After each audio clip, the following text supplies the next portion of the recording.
जी, Chhattisgarh driver महासंगठन का यह पद यात्रा है 2450 किलोमीटर का, जो हमने 21 अक्टूबर को 2024 को माननीय मुख्यमंत्री जी को कलेक्टर महोदय जी के माध्यम से ज्ञापन सौंपे थे, जिसका अभी तक उनके द्वारा किसी प्रकार कोई आश्वासन नहीं आया, प्रतिक्रिया नहीं आया। उस लेटर पर, उस ज्ञापन पर 3 सूत्रीय मांग था, ड्राइवर आयोग का, ड्राइवर वेलफेयर बोर्ड का और ड्राइवर दिवस का। तो अभी हम पुनः पद यात्रा करके पुनः अपनी आवाज को फिर बुलंद कर रहे हैं और पद यात्रा करते हुए 18 मार्च को संपूर्ण छत्तीसगढ़ सभी सीमाओं से हमारे जो पदाधिकारीगण निकले हुए हैं। हम एक बॉर्डर से क्रॉस करके रायपुर पहुंचे, एमपी बॉर्डर से, और सेकंड जो हमारा पद यात्रा की जो मुहिम है 15 मार्च से स्टार्ट किया फाटेकोरा से।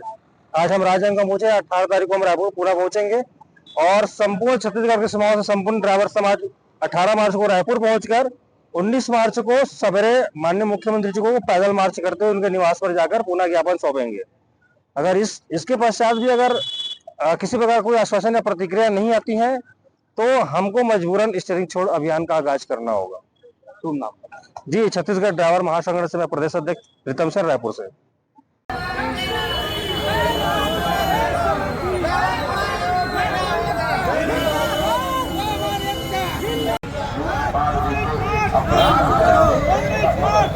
चलो